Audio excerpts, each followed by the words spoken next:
Welcome to Who's Who in Holistic Health. It is our pleasure today to have as our guest Bob Stevenson. Bob, you are an author, an inventor, and sportsman. What particular sports do you like? Well, tennis, racquetball. I've competed in the National Racquetball Championships. Long-distance racing. I'll be in a half marathon this Sunday, so I hit them all. That's exciting. And what is your alma mater, and what did you do there in sports? Well, I attended college at Cal State Fullerton and received a master's degree in social science, played on the varsity tennis team. And you do some teaching, too? Yes, I currently do some teaching and writing. Now, in writing, we'll go into this in a minute, but you've written articles for these two magazines, Hypnosis Quarterly.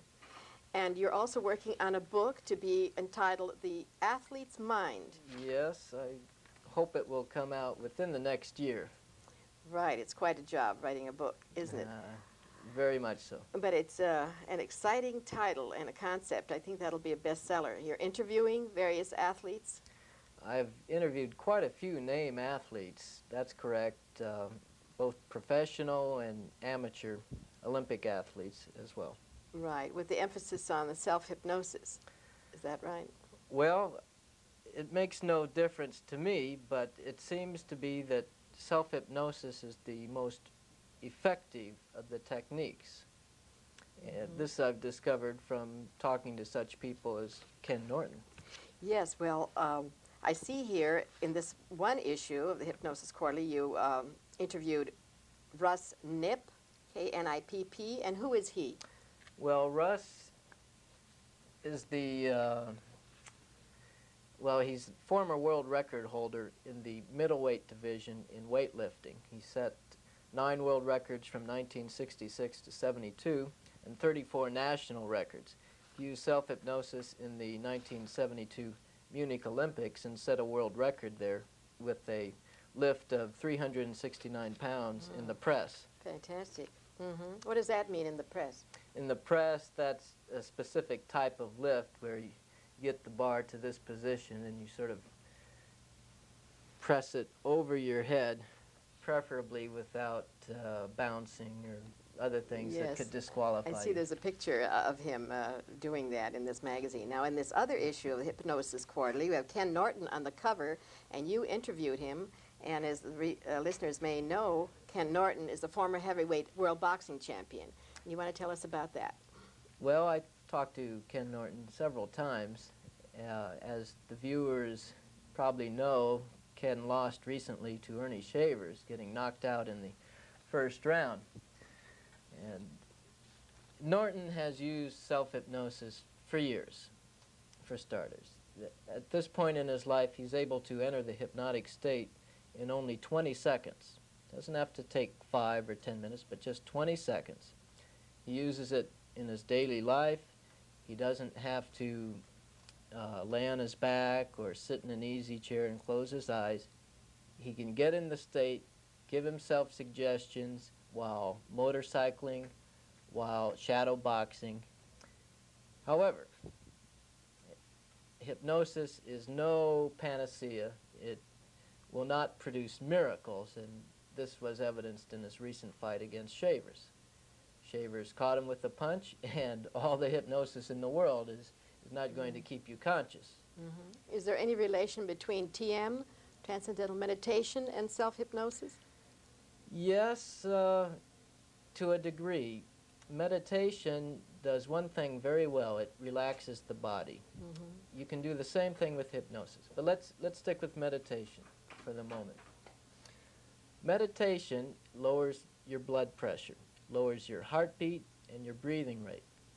I personally have tried it and have been able to get to the point where I only need to breathe 6 times in 3 minutes. Okay, when it does this, it does one very important thing. It lowers the lactic acid level in your muscles. Now, what is lactic acid?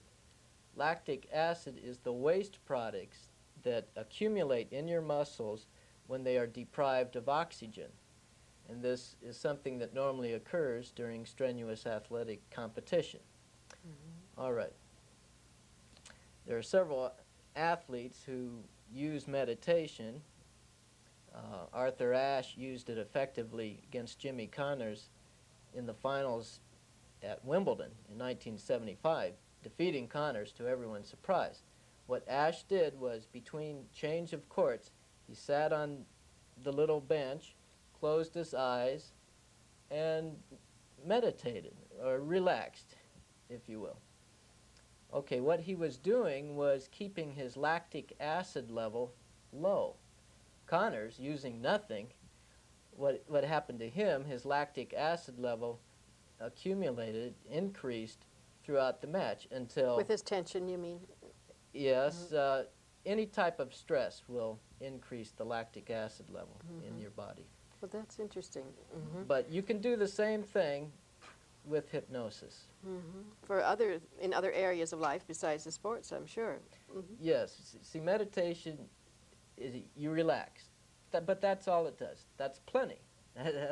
That's going to be quite helpful. But hypnosis, not only can you decrease your lactic acid level through giving yourself relaxation suggestions, but you can also instill yourself with confidence or aggressiveness. In other words, give yourself a positive frame of mind. The power of positive thinking. That's correct. Well, Bob, how many professional athletes regularly use some sort of mental preparation, would you say? Unfortunately, not too many. I would have to estimate 5% at most, maybe as low as 1%. There was one scientist who tried to determine this, Dr. Wilfred Mitchell of the University of Pacific. He sent questionnaires out to 1,600 colleges and universities back in 1969. Only 25% of those colleges responded, and of those, it would have been 400 colleges, 86% reported no instance of the use of hypnosis in their athletic programs. Okay, now in my case, I've talked to several athletes, and what I have determined is that any use of hypnosis or meditation or yoga is at best sporadic. Well, then in your book, where you have interviewed a number of prominent athletes, and if they haven't used self-hypnosis, well, what are they saying that's significant? Well, the examples in my book are those 1 or 2% of the athletes who have used it. Yes, like Ken Norton. Like Ken Norton and Russ Nip, correct. So you have touched upon this, but is there anything else you want to say? What mental techniques most benefit the athlete? Well, if I were to vote, I would cast my vote for self-hypnosis. I see. And which athletes have used meditation besides the ones we've mentioned? Well, Larry Boa of the Philadelphia Phillies has used it. Quite a few of his teammates have used it, and I believe the owners and manager of the Phillies have tried it. Willie Stargell of the Pittsburgh Pirates has tried it. I know this because I have seen a movie called the TM Program in Baseball. And this is a movie that is shown to people who may wish to sign up for the courses that the Transcendental Meditation people offer. It's part of their promotion efforts. They show this movie to prospects. And before the program, you mentioned that a whole baseball team had been taught to self-hypnotize themselves, or what was that? Yes, a very prominent hypnotist in the Los Angeles area, Arthur Ellen, visited the California Angels 2 summers ago. Angels were in one of their typical mid-season slumps, probably in 5th or last place, and Arthur Ellen came out at the request, I understand the story, of Nolan Ryan, the star pitcher for the Angels, and I think perhaps the manager as well. And what Ellen did, he hypnotized the entire Angels baseball team, and then just went through relaxation and positive suggestions with them. And then afterwards, he spent time with Don Baylor, who was the designated hitter for the team, who was in a prolonged slump, worked with him individually. Well, the upshot was the Angels won the game that night 5-4 with Don Baylor hitting the winning home run. Great. Now I see we have another picture on the screen. Who is that, Bob? This is Lisa Vogelsang. Lisa set a college record in the discus back in 1977 with a throw of 167 feet 10 inches.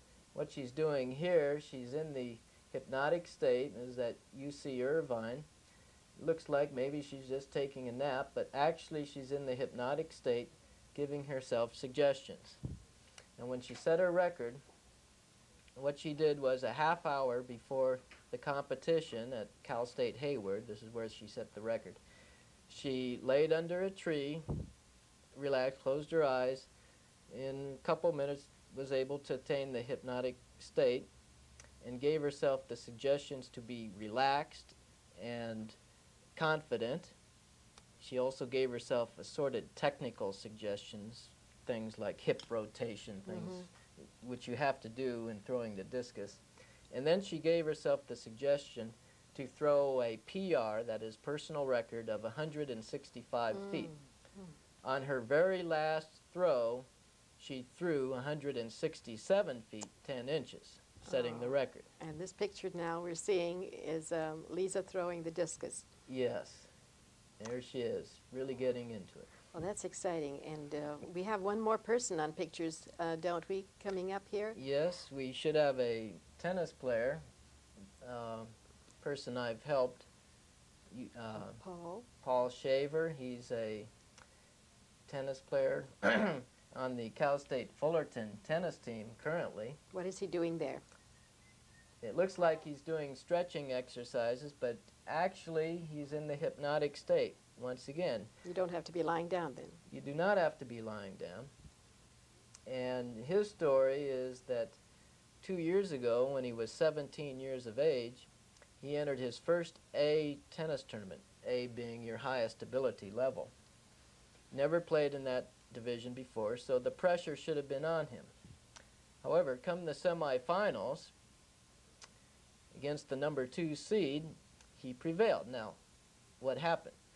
He used self-hypnosis. He gave himself suggestions that one suggestion was, you're better than him, you gotta win. And come the third set against the number 2 seed, it was getting a little tight. He sat down between change of courts, just like Arthur Ashe, and gave himself a reinforcing suggestion to kill. And so he went out, played out of his mind, beat the guy in the third set. Okay, this puts him into the finals against another middle-aged man. The first 2 sets, he and his opponent split. Third set coming up, the pressure set. What happens? The opponent, the middle-aged man, loses his cool, throws his racket, shouts obscenities, and Paul wins. Now, by default, you mean? No. It was like 6-1 in the third. Now, the significance of this is that here is a 17-year-old kid maintaining his composure, playing up to his ability, playing with confidence, and his opponent, an adult, his mind is blown. It's supposed to be the reverse. So I think one of the best possible uses of self-hypnosis is for juniors, your younger athletes. They're the ones who have the most problems maintaining their composure. And their self-confidence. That's true. And they have so much experience and all that. Well, he looks great there. Yes, he's really concentrating, and this is one of the features of an athlete who is operating under the influence of hypnotic suggestions. The intensity is so tremendous. It's an exciting subject, really. I really predict that your book is going to be a big bestseller, and it really could make a difference in athletics and the Olympics and all that. Yes, yes. What exactly is hypnosis and the difference between self-hypnosis and being hypnotized by another? Well, there are several books on the subject, and they spend literally chapters describing what is hypnosis. But basically, 3 things characterize the hypnotic state. One is an increased susceptibility to suggestions. The second is relaxation of the body. And the third is super concentration of the mind. those of you watching this program right now are in a light hypnotic state, incidentally. Anyone watching a TV program. Yes, see, one of the elements that's always present during the hypnotic state is a central focus of attention, and television is a central focus of attention. And what this means is that your brain, folks, right now is experiencing an increase in alpha waves. Well, it's getting a little technical. It is getting technical. Okay. How can one learn self-hypnosis? How can one learn self-hypnosis? In my case, I just read a couple of books and then gave it a try. It's quite simple. I'd suggest anyone who's interested to just stare at a corner of the room, sit in a nice, comfortable chair, and while you're staring at the corner of the ceiling or something, some object, in your mind, in your own words, tell yourself to relax. After about 2 or 3 minutes, this will be quite difficult, staring and trying to relax. It's two contradictory things. You'll want to close your eyes at this point. Go ahead. Close your eyes now. But keep thinking relaxation. If you get this far, for all intents and purposes, you are in a light hypnotic state. That's really all there is to it. And you use it quite a bit then? I use it every day. Every day for sports and other events? Plan out my daily routine using it. I've used it, to get good grades when I was in college. From the day I started using self-hypnosis, I never got less than a B on any test. That's fantastic. It works wonders for the memory. Can you use it to get a parking space if there doesn't seem to be one? That's external. That's not internal.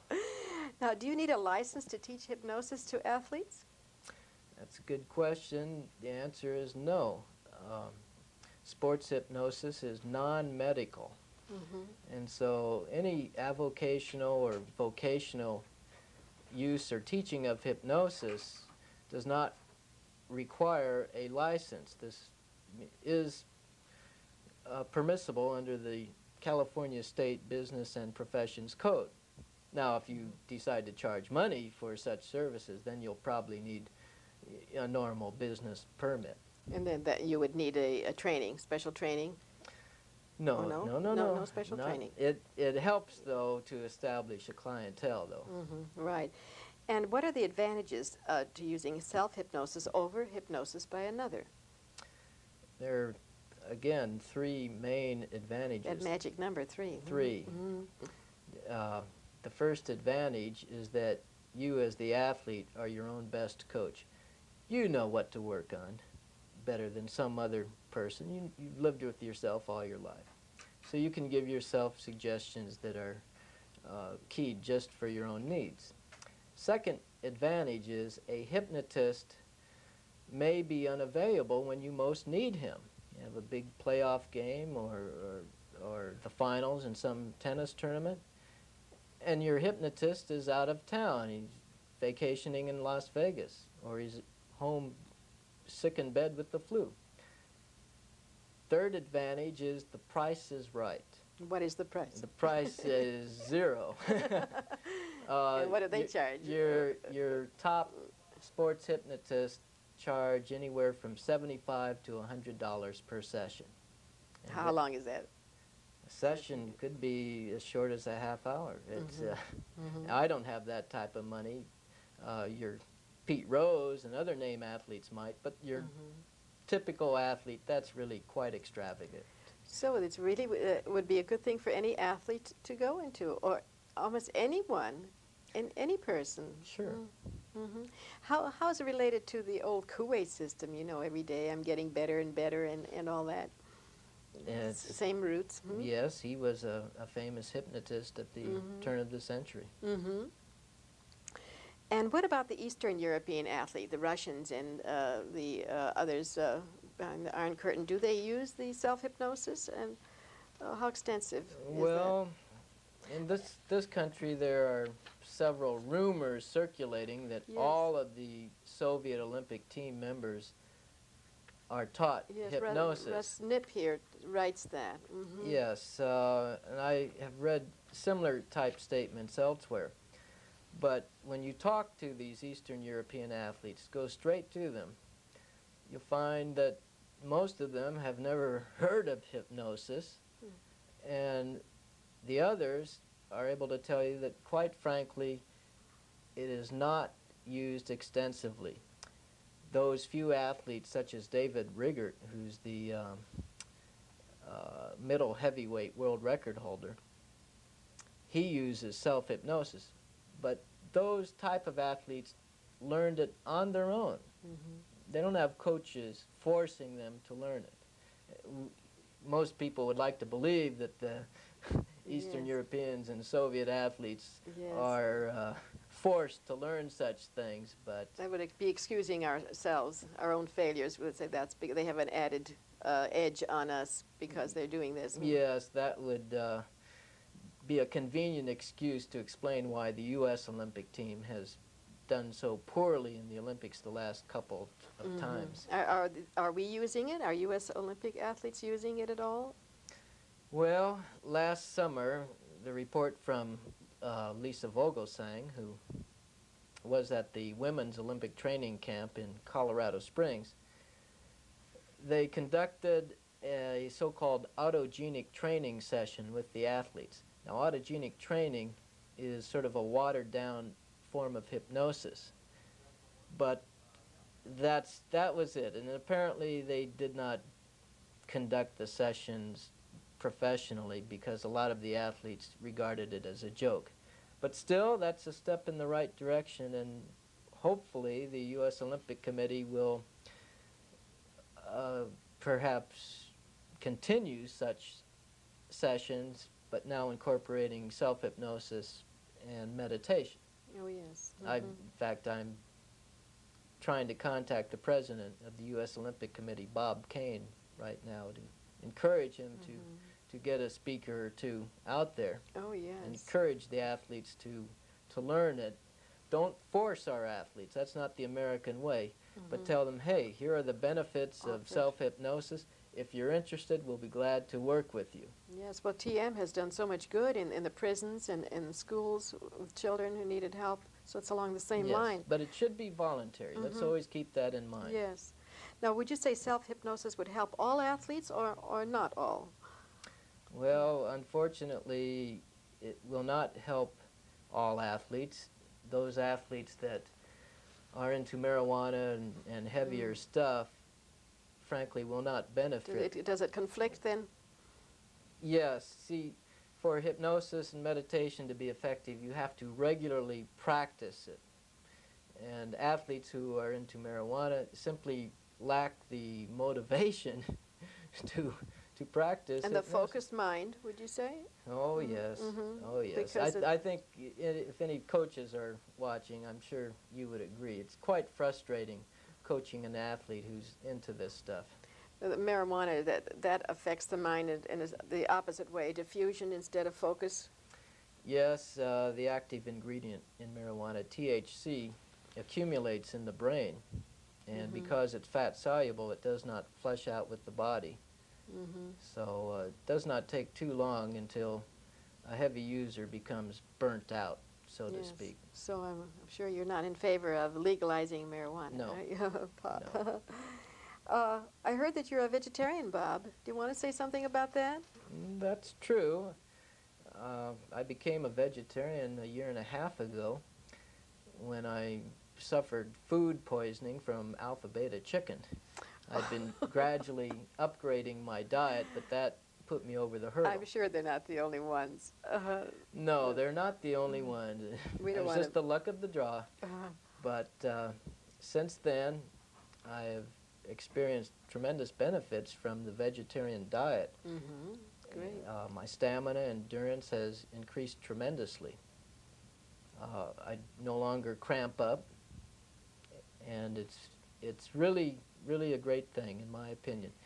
I recommend that athletes adopt the vegetarian diet and self-hypnosis.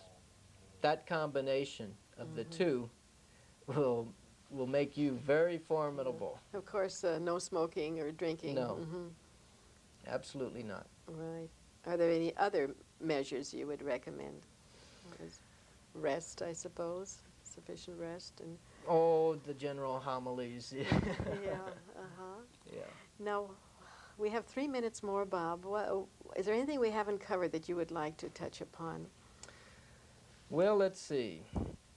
I should mention some other athletes who have been involved in the hypnosis. Muhammad Ali used hypnosis in his last fight against Leon Spinks. He had a guy come out, Jimmy Grippo, who used to be a boxing manager, came out, and every night before Ali went to bed, Grippo would give Ali suggestions, powerful suggestions, for his upcoming fight against Spinks. It really proved quite helpful, and Ali admitted so to the press. You know, he was 36 years of age, but he moved like he was 10 years younger. It was one of his better fights, considering his present age. Right. Are you going to write that up in the Hypnosis Quarterly? You're having a series here, I see. Well, it'll probably appear in my book. I see, right. This Now, is a scholarly journal, I understand. It's not on the newsstands. Yes, that's a technical or scientific publication. Hypnosis Quarterly. Yes. And one other athlete, George Foster of the Cincinnati Reds, was struggling in the minor leagues. As a last resort, he went to a hypnotist who, again, instilled confidence in Foster. Foster started hitting the ball great. The Reds brought him back up, put him in left field. He's remained there ever since. And in fact, was it 2 years ago, he hit 55 home runs and was the most valuable player. That's fantastic. You really have quite an argument there. You know, I haven't heard of this before. I hadn't thought of it. Not much has been published on this, has there? No, you really have to scour newspapers and magazines for the slightest mention of the topic. Yes, well, you really have a unique subject. And again, I think your book, The Athlete's Mind, which we will be able to buy, I suppose, in about a year. Yes, you'll have to buy it. It won't be handed out. I'm sure that it will be quite a success. Now, Bob, it certainly has been a great pleasure to have you on our show, Who's Who in Holistic Health. And we hope that you'll come on again, perhaps when your book is out, or maybe have one of the athletes on with you. Well, I'd be glad to, Blanche. Thank you so much, Bob. Okay.